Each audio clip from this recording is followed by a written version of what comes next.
The night the Everglen opened, the air tasted like crushed mint and cold riverstone, the way it always did when old magic stirred. I had been told my whole life that the Everglen was a myth, an embellished lullaby for restless children and romantics who wanted the forest to mean more than bark and shadow. A seam in the world, my grandmother would whisper as she brushed my hair until it shone like moonlit ash. A gate that remembers your true name. But she died before she could tell me what that meant. I was not supposed to be out there. Everglen lay beyond the last lantern post of Lyrath, where the city's carved arches gave way to the wild tangle of silverleaf trees. At the edge, the road stopped pretending it was meant for feet and turned to moss, roots, and silence. The council had posted warnings after dusk. No wandering, no courting the old paths, no listening for songs that weren't being sung. Yet that evening, the sky burned with an unseasonable aurora, ribbons of violet and teal curling above the towers like a spell written in light. Every elf in the market paused to stare, as if we all shared one heartbeat. I felt it too, a tug behind my ribs, as though something far away had looped a thread around me and begun to pull. I tried to ignore it. I truly did. I washed the herb scent from my hands at my workbench and closed the shop shutters. I counted my coin twice and told myself I was tired. I told myself the Everglen was just a story, and stories were safer when they stayed folded on the tongue. But when I turned the key in the lock, my palm stung, sharp as nettle. I looked down and saw a thin line of pale light under my skin, like a vein briefly remembering it was made of starlight. My breath caught. That mark had not been there in the morning. I pulled my sleeve down and walked briskly through the streets, telling myself I was going home. Yet every turn I took seemed to lead me toward the forest. The city felt subtly rearranged, like a familiar song played in a different key. The night wind carried distant chimes. No, not chimes. Footsteps. Not many, just one set.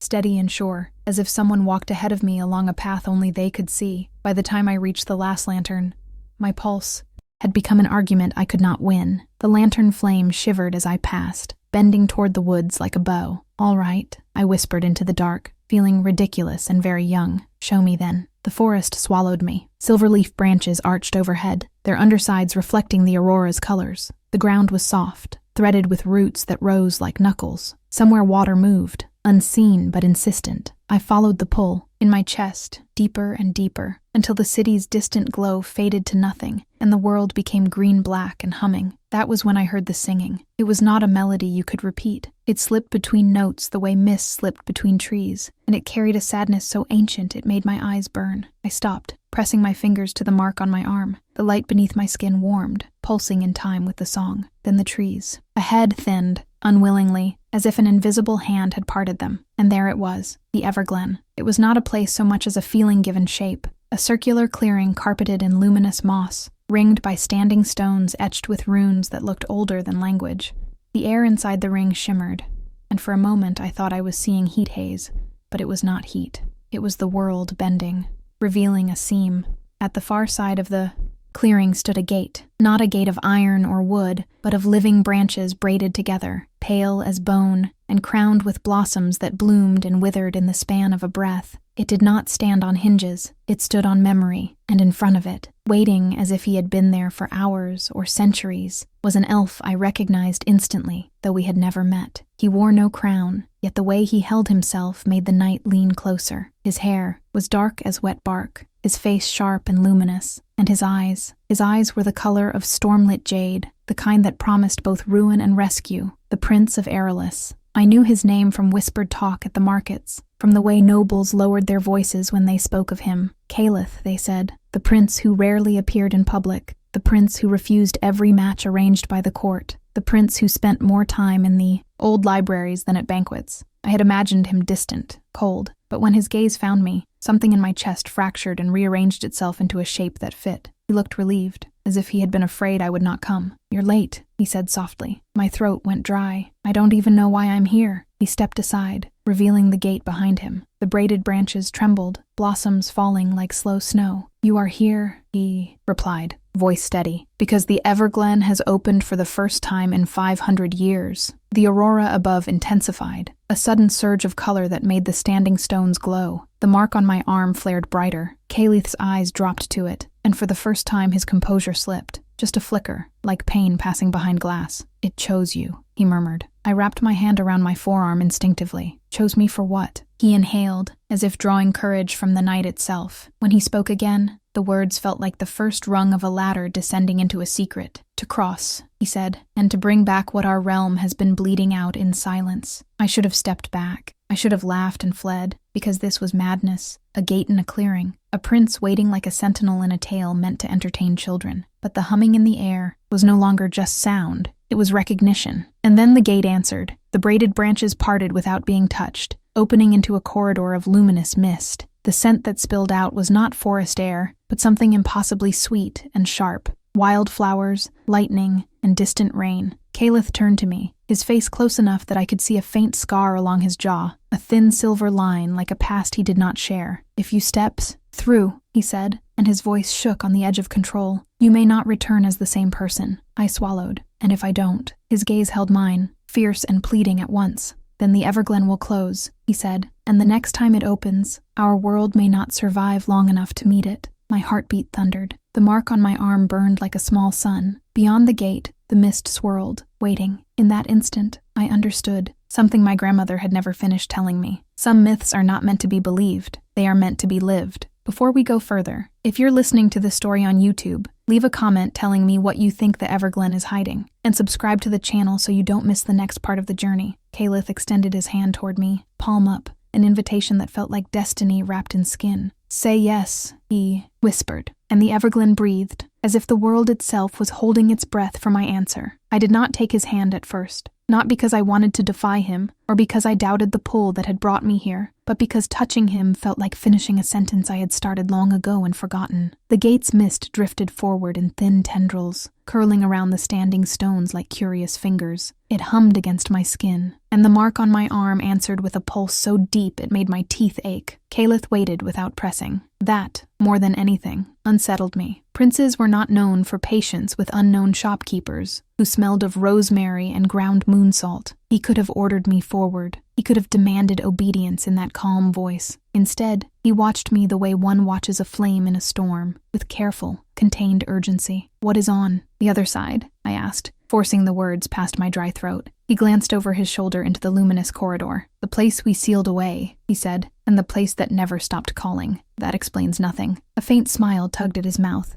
quick as a spark. "It explains as much as it is safe to explain here." The wind shifted. The silver-leaf branches leaned inward, as if the forest itself were eavesdropping. I remembered the council warnings, the way elders spoke about old magic like it was a disease. I remembered the funerary incense on my grandmother's hair, the way her fingers had trembled as she tried to tell me something and then decided not to. I looked at the gate again. The braided branches were alive with blossoms that opened and fell in seconds. Time behaved differently near it, like it had been loosened from its knot. "I don't understand why you were waiting," I said. "If the Everglen opens so rarely, why would you assume I'd come at all?" His gaze returned to my forearm. "Because the mark appeared," he said simply, "and because it appears only to one bloodline." My stomach tightened. "Bloodline, yes." He paused, as if weighing every next word. "Your grandmother knew." Heat flashed behind my eyes. "She never told me anything about princes and gates and a realm we cut in two," he finished softly. The way he said it made it feel less like a story and more like a confession. I stared at him. Up close, he seemed even more unreal. Sharp cheekbones, a calmness that looked practiced rather than natural, and in his eyes a tiredness that did not belong to someone who lived in a palace of polished marble. I had the sudden urge to ask if he ever slept, if he ever laughed, if anyone ever touched him with anything other than duty. Before I could speak, the gate brightened, its mist drawing back like a lung filling for a deeper breath. Kaelith's posture stiffened. "It is opening wider," he said. "That's bad. It means it is impatient." "Impatient for what?" "For you," he said,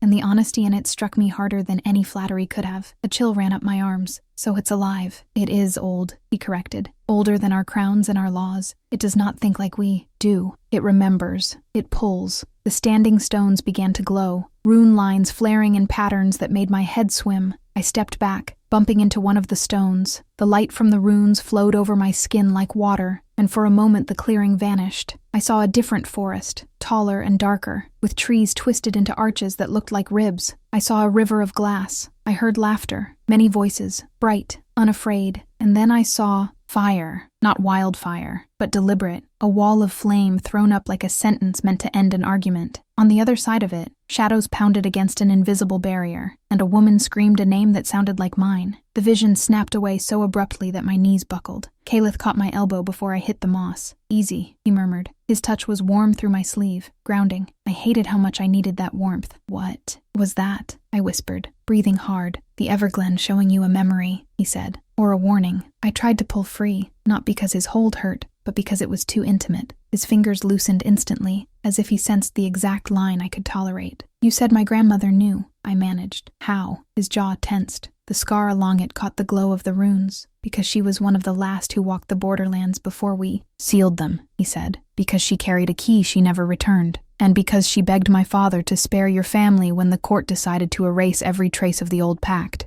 The words landed like stones. "Erase?" I repeated. "Why would the court erase a pact?" Kaelith looked away, toward the city's distant darkness beyond the trees. "Because fear is easier than truth," he said. "And because the old realm, Aethryn, was not just a place. It was the heart of our magic." Aethryn. The name rang in my skull with a familiarity I couldn't place, like a melody I had heard in dreams. The mark on my arm flared again, and the gate's mist surged forward in response, brushing my face with cold sweetness. I swallowed. "If it was the heart, why would you seal it away?" He turned back to me. For the first time, I saw something raw break through his restraint. "Because it began to rot," he said, quietly. "And because the rot was not only in the realm." The aurora above flared brighter, bathing us in vivid color. The blossoms on the gate fell faster now, like time speeding up in impatience. Kaelith stepped closer, lowering his voice as if he feared the stones themselves might carry his words to the wrong ears. "I didn't come here tonight as a prince," he said. "I came as someone who has watched our world dim year by year. Rivers shrinking, trees failing to bloom, children born with less starlight in their veins." My throat tightened. I had seen those things. Everyone had. We called them seasons. We called them chance. He shook his head slightly. "It is not chance. It is starvation." The gate gave a low, resonant hum, deep enough that the moss trembled underfoot. Kaelith extended his hand again, palm up, a second invitation that felt more personal than the first. "If you cross," he said, "you will learn why your grandmother tried to protect you from this, and you will learn why I have been waiting at this gate in my thoughts long before it ever opened." I stared at his hand, at the faint shimmer of starlight along his fingers, at the way the mist leaned toward us as if listening. My fear and curiosity tangled until I could not tell them apart. "I'm not brave," I whispered. Kaelith's gaze softened, almost unbearably. "Neither am I," he said. "I am just out of time." Behind him, the corridor of mist widened, and somewhere inside it, something moved. Too tall, too slow, like a shadow wearing a shape it had borrowed. Kaelith's head snapped toward the opening. His hand remained steady, but his eyes sharpened into warning. "It knows you're here," he said. The gate hummed again, louder, and in the mist, a voice spoke, thin as frost, ancient as grief, calling my name with perfect familiarity. I didn't remember ever telling anyone my true name, yet it knew, and Kaelith's outstretched hand suddenly felt like the only safe thing in the world. The voice in the mist did not shout. It did not need to. It spoke my name the way a lock recognizes its own key. Quiet certainty, no room for doubt. My skin prickled, and the light under my forearm surged until my sleeve glowed faintly, as if my body were betraying me. Kaelith moved without hesitation. He stepped between me and the gate, angling his shoulders like a shield,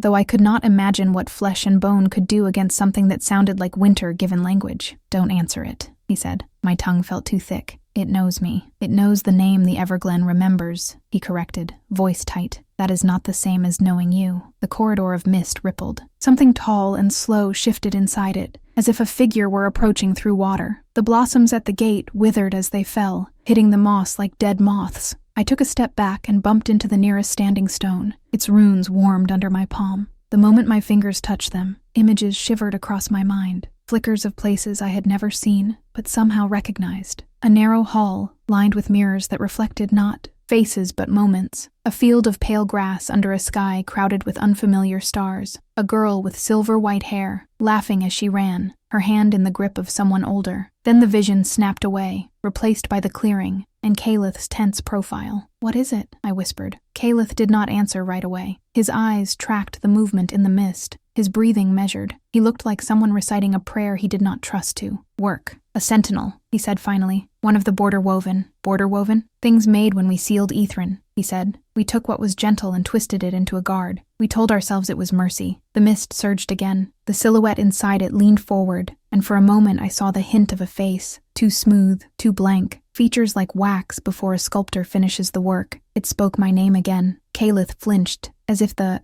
sound scraped him. It will try to draw you in with familiarity, he murmured. Do not give it your breath. My pulse hammered in my ears. Why is it here? Because the seal is loosening, he said, and because it senses the mark. It thinks you are the one who will complete what we began. What did you begin? My voice cracked on the last word. Kaelith's mouth tightened. He did not look at me, but I felt the weight of his silence like a door he refused to open. The sentinel took another slow step. The corridor brightened behind it, as if the Everglen were widening to let it through. Kaelith's hand shot out, not toward me, but toward the runes on the nearest stone. He pressed his palm flat against the glowing lines, and the runes flared, sending a thin lattice of light across the clearing, an invisible net that made the gate's branches shudder. The sentinel stopped at the threshold. For a heartbeat, everything was still. Then the mist within the corridor churned and the voice changed. It became softer, almost tender. Daughter, it said. My breath caught. The word landed inside me with a strange ache, a bruise of longing I did not know I carried. My eyes burned. Kaelith's voice sharpened. It lies. But the sentinel's tone did not sound like a lie. It sounded like something lonely calling out across a long distance. Daughter, it repeated, and now I saw more of it. Tall, draped in mist that clung like robes, arms too long, hands ending in delicate, trembling fingers. It did not look like a monster. It looked like grief given a body. I hated that it made my fear wobble. I looked at Kaelith. It's trying to make me feel sorry for it. It wants you to step closer, he said, eyes hard. Pity is a hook, and you never feel pity? For a flicker of time, his composure cracked. I saw something like guilt flash across his face, sharp enough that it stole my breath. I have felt it, he admitted, voice low. I have paid for it. The sentinel leaned forward, its blank features shifting, reshaping, becoming a face I did recognize. My grandmother. Her eyes were the same pale green, the same quiet sadness, the same soft mouth that had told me stories by candlelight. She looked at me from the mist as if she were real, as if she had never died, as if she were standing on the other side of a glass door. My little leaf,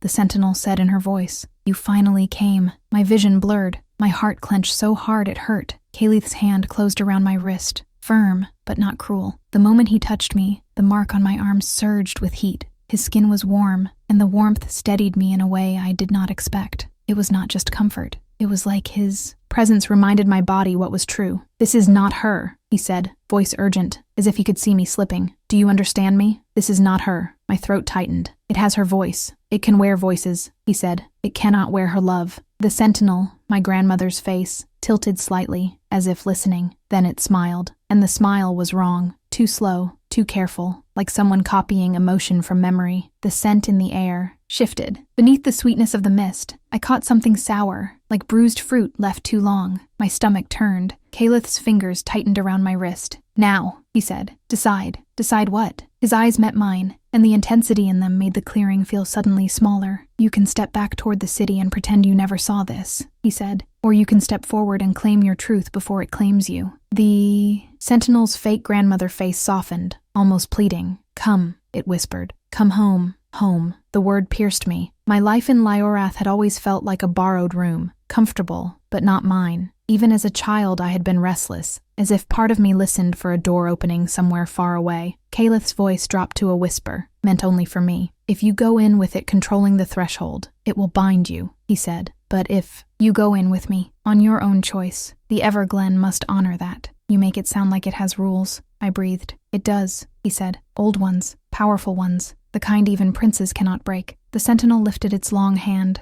beckoning. Kaelith pulled me closer, placing himself between me and that hand, but his touch on my wrist softened into something else, an anchor, a promise. He did not say he would protect me. He did not need to. The way he stood made it obvious he would burn before he let that thing take me. My fear sharpened into clarity. I looked past Kaelith, into the corridor, into the shimmering mist where my grandmother's stolen face waited, and I made my choice. I stepped forward, not toward the sentinel, toward Kaelith. Our fingers interlaced, his hand finally in mine, and the moment our palms met, the mark on my arm flared so bright it lit the standing stones like dawn. The Everglen roared open. The sentinel hissed, its stolen face melting away like wax under flame, and Kaelith, still holding me, pulled me across the threshold, just as the mist behind us surged like a wave, and something else, far larger than the sentinel, began to wake on the other side. Crossing the threshold felt nothing like walking through a doorway. For one breath I was in the Everglen clearing, moss under my boots, cold air full of blossoms and fear. For the next, the world tilted and stretched, as if space had become a ribbon being pulled taut. Sound thinned, my stomach lurched. The mark on my arm burned so fiercely I thought it might split open. Kaelith did not let go. His grip tightened, and I held on to him like I could anchor myself with his skin. The mist swallowed us, cool and sweet, then suddenly sharp as lightning. I blinked hard, tears spilling without permission. The light around us brightened, then dimmed, then brightened again in quick pulses, like a heartbeat learning a new rhythm. And then we were through. I stumbled forward onto ground that looked like ash, but felt like soft velvet beneath my soles. The air was different, not colder or warmer, but alive in a way I had never felt. It carried the scent of rain that had not yet fallen, and something metallic, like star-forged silver. Above us was no aurora. Above us was a sky crowded with too many stars, each one too close, too vivid, as if the heavens had leaned down to watch. I sucked in a breath and immediately regretted it. The air tasted like memory. It filled my lungs with a strange, dizzy longing that made my knees weak. Kaelith steadied me with one hand at my elbow. His face had gone pale, but his eyes were focused, alert. He scanned the landscape the way a soldier scans a battlefield. The corridor behind us shimmered, still open, a faint outline of braided branches in a sea of mist. Beyond it, I could no longer see the Everglen clearing. It felt like we had stepped into a place that refused to be mapped by ordinary sight. "Where are we?" I asked, voice raw. Kaelith did not answer immediately. He knelt, pressing his palm to the ground. The velvet ash beneath his hand brightened, thread-like veins of light spreading outward in a circle. "An anchor," he said quietly. "So the realm knows we arrived by right, not by theft." The words chilled me. Not by theft. As if crossing here could be considered stealing. I looked down at my forearm. The mark still glowed,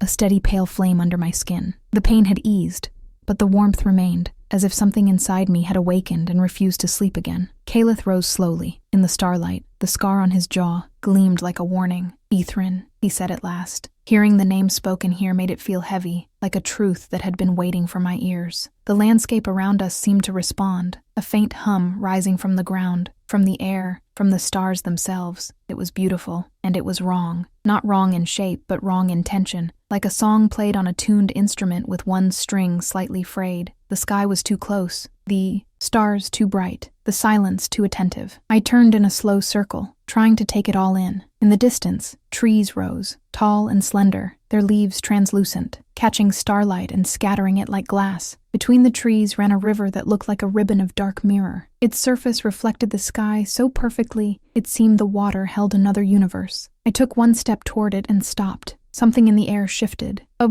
subtle pressure, like a hand pressing gently against my chest. Kaelith caught it too. He lifted his head, listening. "Do you hear that?" I whispered. He nodded. A second later, I heard it, faint but distinct, like a whisper caught between stones. My name, not spoken aloud, not like the sentinel in the mist. This was quieter, woven through the air itself. It was not a voice exactly. It was the realm recognizing me and testing the shape of me. My skin crawled. Kaelith moved closer, lowering his voice. "Do not answer it," he murmured. "The realm listens. It learns what you give it." I tried to swallow, but my throat felt tight. "What does it want?" Kaelith's gaze flicked to my forearm. "You," he said, "and through you, the door it lost." That made me step back. I nearly collided with him, and his hand rose instinctively to steady me. For a heartbeat, his palm pressed against my back, warm and firm. The contact sent an unexpected wave through me, as if the mark on my arm responded not just to the realm, but to him. Kaelith froze too. His breathing hitched, barely. For a moment, we were very close enough that I could see a fine dust of starlight on his lashes. Close enough that I could feel his attention shift from the landscape to me, like an arrow turning. I wanted to ask him why he looked relieved when he saw me in the Everglen. I wanted to ask him what he meant when he said he had been waiting at this gate in his thoughts long before it opened. I wanted to ask him why touching him made my body feel like it was remembering something it had never lived. Instead, I said the first thing I could manage. "Is it safe here?" His eyes held mine. "Not safe," he said, "but possible." Possible for what? He hesitated. The controlled calm on his face faltered, replaced by something heavy and personal. "Possible to fix what we broke," he said, "and possible to lose everything if we fail." A faint sound came from the river, a ripple, though the water had been still. I turned toward it.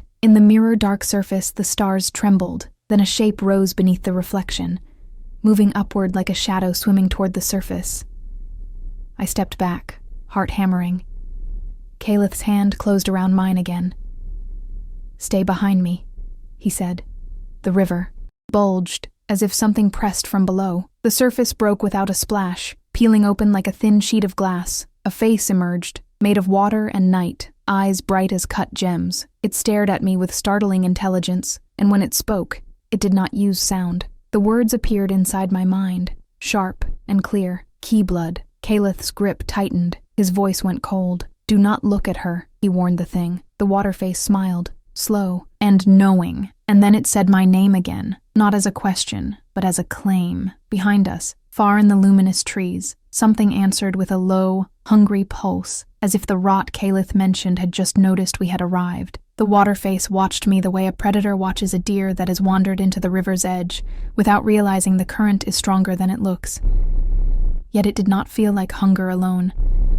It felt like recognition, twisted into possession. Keyblood, it repeated inside my mind, and the words made the mark on my arm flare as if my body had been named aloud. I tried to tear my gaze away, but the river held me. The reflection of the star-crowded sky trembled across its surface, and in that tremble I saw something else, an outline of a doorway, a ring of standing stones, the braided branch gate, as if the water had been watching the Everglen through my eyes. Kaelith stepped forward, putting his body between me and the river. The pressure in the air shifted again, like the realm leaning closer to listen. I warned you, Kaelith said, and this time his voice carried sound, grounded and sharp in the strange quiet of Aethryn. Do not speak her true name. The water face smiled wider, and the surface of the river rose, forming shoulders, then a torso, as if the river itself were sculpting a person out of dark mirror. It was beautiful in the way storms were beautiful, dangerous, effortless, indifferent to what they ruined. Kaelith's fingers tightened around mine. The warmth of him steadied me. I clung to it. What is it? I whispered, keeping my eyes down. An Aethryn bound, he answered under his breath. A guardian of the old current. Guardian? I repeated, tasting the word. Then why does it feel like it wants to take me? His jaw flexed. Because guardians here do not only protect, he said. They test. They claim. They remember old debts. The Aethryn bound turned its watery head slightly, as if amused by our words. Then it extended a hand, liquid fingers reaching toward me. The air thickened, pressing against my lungs. My body reacted before my mind did. The mark on my arm surged with heat. An instinct screamed at me to answer, to reach back, to complete whatever pattern this place demanded. Kaelith tugged me a half step behind him, breaking the invisible pull. Do not, he said fiercely, and his voice was not only command, it was fear. Fear for me. The realization struck me as hard as the Everglen's first breath.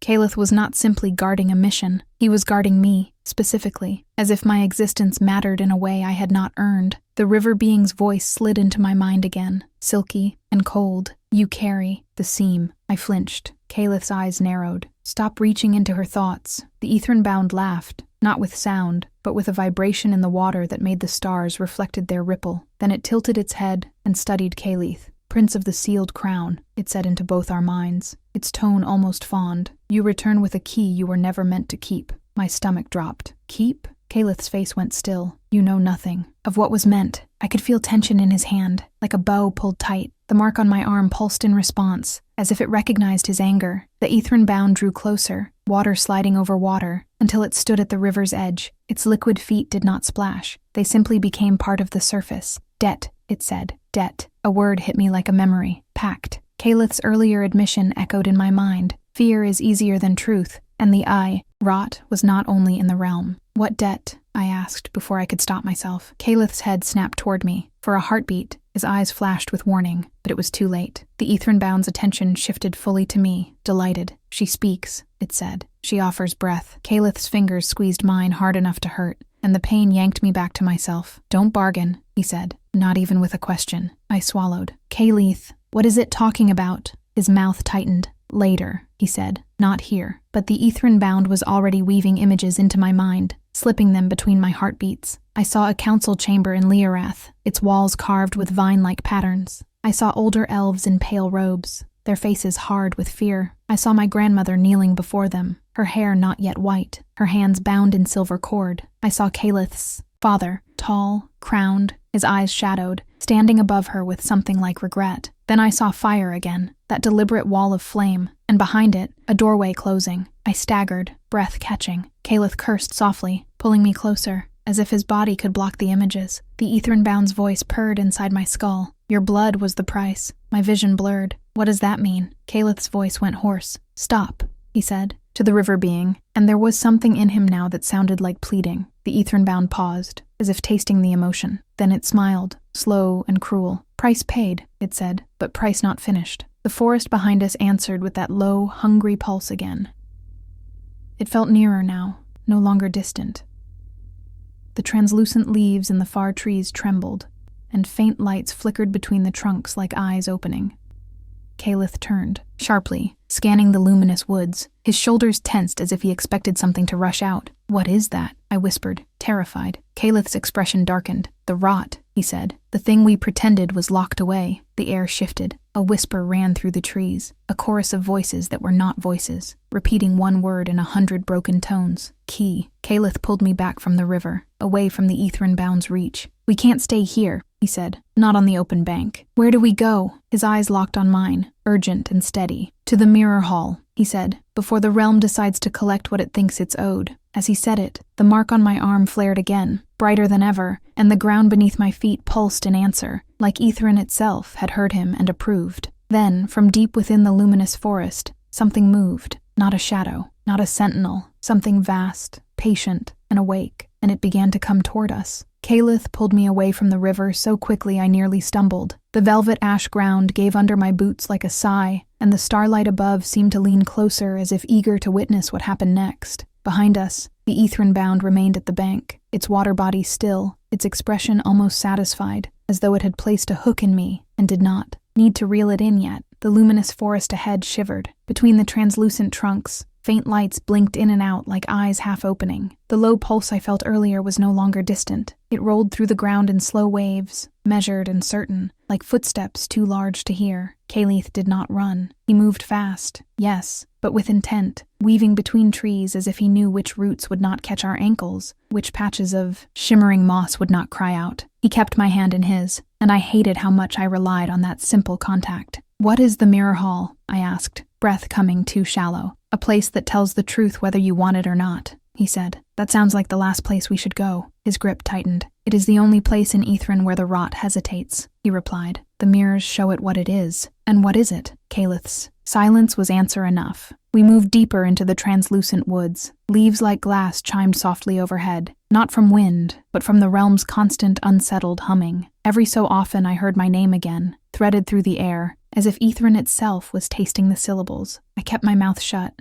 I kept my breathing as quiet as I could, remembering Kaelith's warning about giving breath. Still, the mark on my arm pulsed steadily, and, with each pulse I felt the realm answer in small ways. A branch would bend aside a heartbeat before I touched it. A patch of moss would brighten under my step. Once, when my fear spiked, the ground beneath me warmed, as if it sensed my panic and tried to soothe it, or tried to lure me. I did not know which. Kaelith slowed suddenly, lifting his free hand. I stopped with him, and in the sudden stillness I heard it, a whisper behind us, not from the trees, but from the air itself. "Key." Kaelith's eyes narrowed. He drew a small blade from his belt, not a weapon meant for war, but something elegant, ceremonial, the metal reflecting starlight, as if it remembered the sky. With his other hand, he reached into his pocket and pressed a shard of pale crystal into my palm. "Hold it," he said. "If you feel cold, squeeze." "What does it do?" "It reminds you who you are," he answered, and the words struck me strangely, like he knew the shape of my doubt. A soft sound came from between the trunks to our left, not a footstep,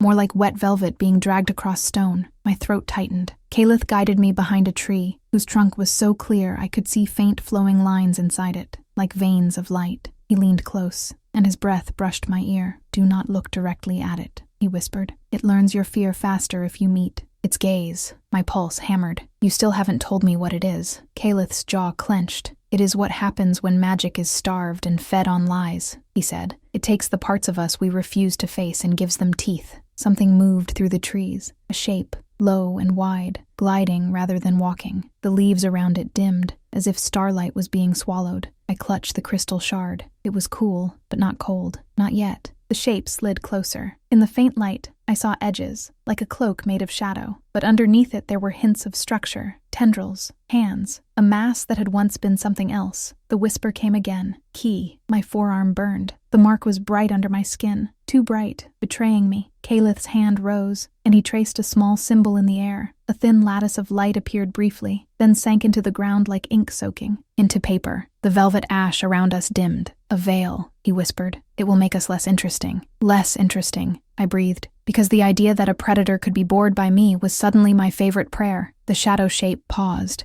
It turned its head as if sniffing. The air felt heavy, thick as water. Then, slowly, it moved on, gliding past our tree, slipping between trunks toward the river, drawn by some other scent, some other hunger. Only when it was gone did Kaelith exhale. We continued faster now. My legs shook, but adrenaline carried me. The forest shifted gradually from translucent trees to tall black pillars of stone that rose like the bones of a ruined temple. The ground became smoother, less like ash, and more like polished slate. Ahead, an archway emerged from the darkness, carved with patterns that mirrored the runes on the Everglen stones. Kaelith slowed, his eyes scanning the entrance. "This is it," he said. The mirror hall did not look like a hall. It looked like a wound that had healed into architecture. The archway opened into a corridor lined with tall mirror panels, each one framed in silver wood. The mirrors reflected not the stars above, but something else entirely. Moving shapes, flickers, moments. The moment I stepped inside, the air changed. It became still, heavy with an old silence that did not feel empty. It felt watchful. The mark on my arm flared. Kaelith's hand tightened around mine, then loosened, as if he was fighting an instinct to pull away. He looked at me, and something in his face softened, then sharpened again, like he was bracing for pain he had already lived once. "Do the mirrors show the past?" I whispered. "They show what the realm believes is true," he replied. "Sometimes that is the past. Sometimes it is the part you buried." As we walked, mirrors on both sides rippled with scenes that made my breath catch. A child running through starlit grass, laughter bright, a council chamber, faces stern, a wall of flame closing. My grandmother again, younger, her eyes fierce with desperation. Then one mirror, directly ahead, went perfectly still, and in it, I saw myself, not as I am now, as a girl, younger than I remember ever being in Lyrath, standing in this very hall, my hand pressed to the glass. Beside me stood another child, dark-haired, sharp-eyed, his expression solemn beyond his years. Kaelith. My heart stopped. I turned my head toward the real Kaelith walking beside me, but he was staring straight ahead at the mirror, his face drained of color. "I was here," I whispered. "I was here with you." Kaelith's voice came out rough. "Yes." The mirror shifted, showing the two children turning toward each other. Young Kaelith reached for my small hand, and the mirror let me hear the words he had spoken then, echoing across time with the clarity of a vow. "I will wait at the gate," the child Kaelith said, "no matter how long it takes." My knees went weak. The crystal shard in my palm turned suddenly cold. Behind us, from far within the corridor we had entered, the mirrors trembled, and a low, hungry pulse rolled into the hall, as if the rot had found our scent after all. The cold in my palm spread up my fingers like winter seeping through a crack. The crystal shard Kaelith gave me had been cool at first, almost comforting. Now it felt like ice pressed against bone, and I understood what it meant. Something in the mirror hall had recognized me. Something had recognized us. Behind us, the mirrors trembled again, faint ripples running through their surfaces as if a heavy breath had passed down the corridor. "Key." The whisper slid along the silverwood frames and into my thoughts. Not loud, but persistent. The word did not feel like a name. It felt like a function. A lock does not ask a key who she is. It only asks if she will turn. Kaelith stepped closer, shoulders tense, blade in his hand angled downward. He wasn't threatening the hall. He was ready to cut anything that tried to come for me. I forced my eyes back to the mirror where the children stood. In its glass, the younger me looked unburdened, in a way that made my throat tighten. My hair was longer and brighter, my ears adorned with small leaf pins I didn't own now. I watched myself press my palm to the mirror, eyes wide with wonder and fear. Young Kaelith stood beside me, solemn as a vow, his dark hair falling into his eyes as he spoke. "I will wait at the gate, no matter how long it takes." I had heard those words like a blade sliding out of its sheath. They were too clean, too true, too sharp to ignore. My breath came uneven. "You remember," I whispered to Kaelith, though it wasn't a question anymore. He didn't look at me. His gaze stayed on the mirror as if he feared what would happen if he turned away. "I remember enough," he said, voice rough. "Enough to hate my father, enough to hate myself." That hit harder than the rot's whisper. I stepped closer to him, not touching yet, just closing the space like a cautious promise. "Why?" I asked softly. "What did you do?" Kaelith swallowed. His throat moved as if he were forcing words past something lodged there. "I was a child," he said, "but I was still a prince, still a piece on the board." The mirrors on either side of us began to shift. showing flashes in quick succession, as if the hall had decided the time for gentle truths was over. A council chamber in Leorath, elders in pale robes, a flame wall forming in the air like a scar, my grandmother kneeling, her hands bound in silver cord, her face lifted in defiance, Kaelith's father speaking, his expression carved from duty and fear. Then another image, clearer than the rest, 2 children in this hall, me and Kaelith. A third figure stepping forward,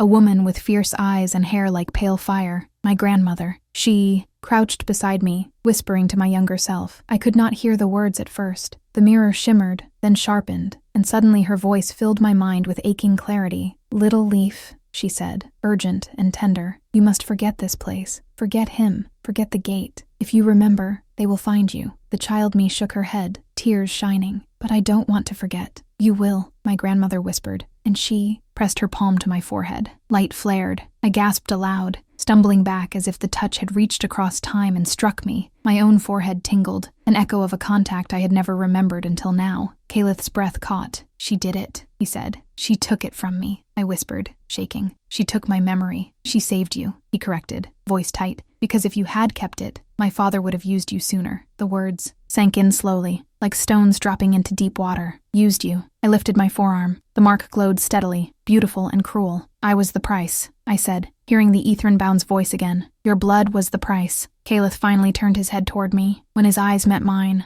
I saw something raw and unguarded there, something that looked like grief that had learned to wear armor. "Yes," he said. The single word broke something in me, not my courage, not my will, something softer, something I had kept folded away to survive in a world that always felt slightly borrowed. "And you," I managed, voice trembling. "You knew where I was." He shook his head quickly. "Not at first," he said. "After the seal, everything scattered. Names erased. Records burned. I spent years searching for a thread that wasn't allowed to exist." He took a step closer, careful, as if sudden movement might shatter me. "When I finally found you," he continued, "you were safe. You were ordinary. You were smiling at customers in a small shop as if the realm hadn't cut you out like a heart." My eyes stung. "You watched me?" "I watched to make sure they didn't," he said, and his voice lowered. "I told myself it was duty. I told myself it was to protect the seam." He swallowed, and for the first time I heard the confession beneath the restraint. "But it was also because I couldn't forget you," he said, "even when everyone demanded I should." The mirror hall responded to that truth. The air warmed slightly. The mirrors steadied. For a heartbeat, the rot's hungry pulse faded,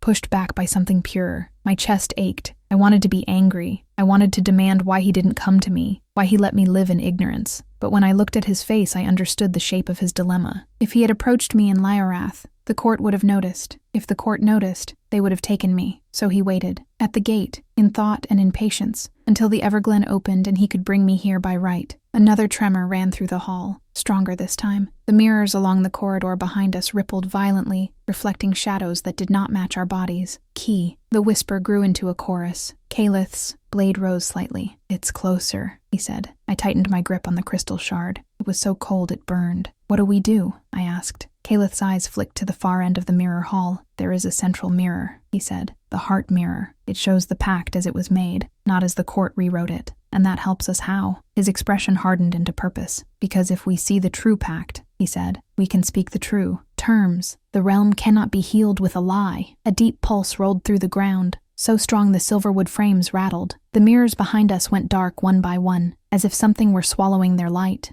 Kaelith reached for my hand again. This time, when our fingers interlaced, the mark on my arm warmed in response, not with pain, but with a steady, fierce clarity. The hall seemed to accept us. We moved quickly toward the far end, the mirrors beside us flashing scenes too fast to understand. I caught glimpses of my grandmother arguing with the council, Kaelith as a young man striking his father's desk with a furious hand, the Everglen gate wrapped in chains of light. Then ahead, the corridor opened into a chamber. In the center stood one mirror, taller than any I had seen, framed in silverwood, carved with runes so old they looked more like veins than letters. Its surface was not reflective glass. It was a pool of still starlight, the heart mirror. Kaelith slowed, breathing hard. "When you look," he warned softly, "it will not show you what you want." The mirrors behind us shattered into darkness with a sound like distant thunder, and from that darkness, something slid into the hall, dragging its hunger with it. I felt it before I saw it, a cold so deep, it tried to extinguish the starlight in my blood. Kaelith stepped in front of me, blade raised. The rot had found us, and the heart mirror, as if sensing the final moment tightening around us, began to glow brighter, inviting me to look now, to see the pact now, before the darkness reached us. I took one step toward the starlight surface, and the rot whispered my true name, perfectly, like a hand finding the same old scar. Kaelith's voice cut through the cold. "Do not let it claim you," he said. "Choose, right now." The heart mirror flared, the rot surged forward, and I realized the next breath I took could decide whether Aethryn healed or whether I became the key that opened it forever. The cold hit like a tide. It poured down the corridor, swallowing the last of the mirrors behind us, turning their silver wood frames into silhouettes. The rot did not rush like an animal. It slid forward with patience, as if it had all the time in the world. And we were the ones who had been foolish enough to believe we could outrun a hunger that lived inside the realm itself. My true name came again, perfectly shaped, wrapped in familiarity like a noose made of silk. I clenched the crystal shard until my knuckles whitened. It burned with cold now, but inside that cold I felt something steady, like a small pulse that belonged only to me, not to Aethryn, not to the Everglen, not to anyone who wanted to use me as a hinge. Kaelith stood between me and the dark, blade raised, his shoulders squared. The starlight from the heart mirror painted the line of his jaw and caught in his lashes. He looked like the kind of person who had learned how to endure loss without showing it. But I could feel him shaking, just barely, through the hand he kept linked with mine. "I am here," he said to the darkness, voice low and certain. "You do not get her." The rot answered by leaning closer, and the temperature dropped so sharply that my breath turned to mist. Shadows formed a shape at its center, not fully a body, but a suggestion of one, a crown-like ridge, long limbs, and a face that kept trying to become something familiar and failing. "Key," it whispered, and the word struck through me like a hammer. Kaelith pulled me back a fraction, as if my own body might betray me and step forward. "Do not breathe it in," he murmured. But the heart mirror was glowing brighter, not calling like a voice, not pulling like the sentinel, but inviting, with the kind of quiet pressure truth carries. I looked at Kaelith. "If I do nothing, it will take me anyway," I whispered. His eyes flashed. "Then we do something." "We," I repeated, and the word steadied me more than the crystal. The rot slid forward another pace. Mirrors along the walls hissed, their surfaces clouding as if the darkness exhaled against them. The corridor itself seemed to bow toward it, as if fear had become architecture. The heart mirror, in the center of the chamber, remained still starlight. Kaelith turned his head toward me, his voice raw at the edges. "When you look into it, it will show you the pact, the true one, the one my father buried. Speak only to the mirror, not to the rot. Do you understand?" I nodded, though my throat felt too tight for words. He stepped closer, lowering his blade, and placed his free hand over my forearm, directly above the glowing mark. His palm was warm, grounding, and the pain in the mark eased, as if my skin recognized the touch in a way my mind could not explain. "I should have come to you," he whispered. I told myself waiting was protection. It was also cowardice. My eyes stung. "You were a child too," he swallowed, and for an instant the prince fell away, and I saw only the boy from the mirror, solemn beyond his years. "I promised you I would wait," he said. I did, but the promise was never meant to be only patience. It was meant to be a choice. Yours. The rot surged a little faster, sensing the moment tightening. I stepped toward the heart mirror. The starlight surface trembled, then steadied, like water becoming glass. When I looked into it, I did not see my reflection. I saw a circle of standing stones under a sky like this one, crowded with stars. I saw elves in ancient robes, faces bright with starlight, hands linked. I saw the Everglen as it was meant to be, not a wound, but a bridge. And I saw a woman at the center, her hand pressed to the mirror, her eyes the same pale green as my grandmother's. Not my grandmother, someone older, someone whose blood sang the same way mine did. Her voice came through the starlight, not as memory, but as living truth. "The realm gives, and the realm takes," she said. "But no gift is stolen, and no taking is forced. The key is not a chain, the key is consent." The word consent hit me like a bell. The pact was never meant to trap a bloodline. It was meant to protect choice. I felt the lie that had been layered over it, like soot over silver. A court frightened of losing control, turning a bridge into a lock, turning a key into a price. My grandmother's face flashed in the starlight, fierce and tender, and I understood with sudden clarity why she had erased my memory. She did not want me to grow up carrying a target. She wanted me to grow up free enough to choose. The rot hissed behind me, and the whisper of my true name sharpened. Desperate, I did not answer it. Instead, I raised my forearm toward the heart mirror and spoke to the starlight. "I am not a price," I said, voice trembling but clear. "I am not a debt." The mark on my arm flared, and the mirror responded, brightening until the chamber filled with starlight so intense it made my vision swim. Kaelith's hand tightened on mine. "Say your truth," he whispered. I took a breath, deep and deliberate, and forced it to belong to me. I give nothing to what is made of lies, I said. I give no name to hunger. I give no breath to fear. The rot recoiled as if struck. Its shape shuddered, and in that shudder I saw what it truly was. Not a creature from outside, but a wound from within. A mass of starved magic and buried guilt, fed by every silence the court demanded, every truth they burned, every memory they erased. It lunged anyway, furious now, no longer patient. Kaelith moved, blade flashing, but his weapon did not cut darkness. It passed through like slicing. Smoke. The rot reached for me, and the heart mirror flared again, showing me the final line of the pact, the one that had been hidden. The key does not open alone. The key turns with the one who waits. My breath caught.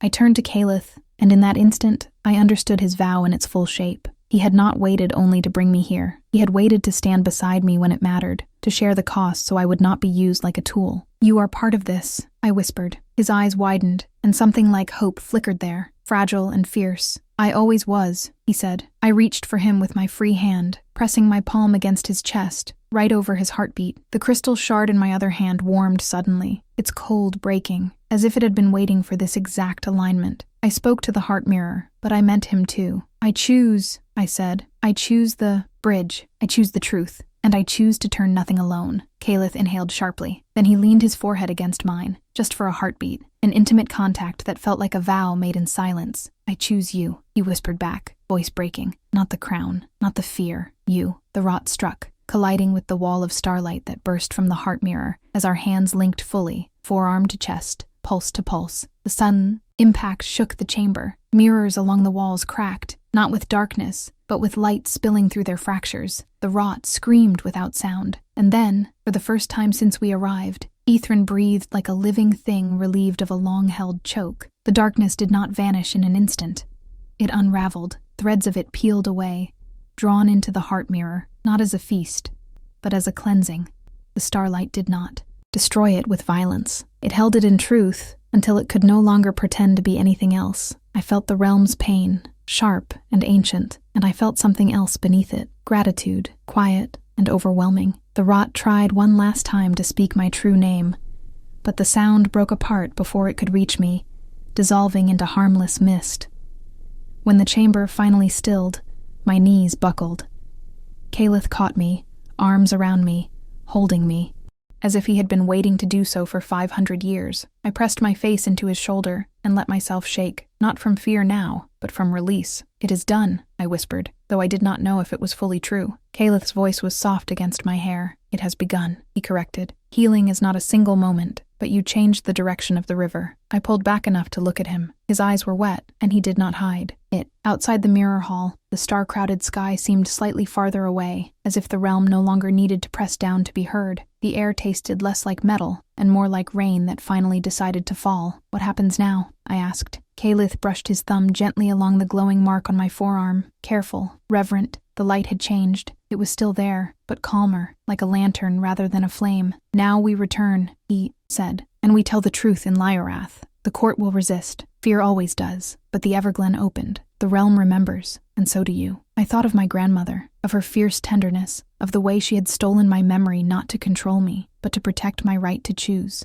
Grief rose, sharp and bright, and with it, a strange peace. I wish she could see this, I whispered. Kaelith's hand tightened around mine. I think she does, he said, in the only way she can. We stood together before the heart mirror, as it dimmed back into still starlight, no longer screaming with urgency. It felt like a promise sealed properly for the first time in centuries. When we stepped back into the corridor, the mirrors no longer trembled. Some were cracked, yes, but the cracks shone with light, not darkness. The hall looked less like a wound and more like a passage. At the threshold where the Everglen corridor waited, Kaelith paused. He turned to me, and for a moment the prince was gone again, replaced by the boy who had promised to wait. I meant it, he said quietly, no matter how long. I reached up and touched the scar along his jaw, a silver line that suddenly felt like proof of every year he carried this alone. You do not have to wait anymore, I whispered. His breath hitched. He leaned down, and his lips met mine in a kiss that was gentle, trembling, and real. Not an ending, a beginning. When we stepped through the gate back toward Lyorath, the aurora above the Everglen was still there, but the colors had softened, no longer frantic. Blossoms fell more slowly from the braided branches. The forest seemed to exhale. Behind us, the Everglen began to close,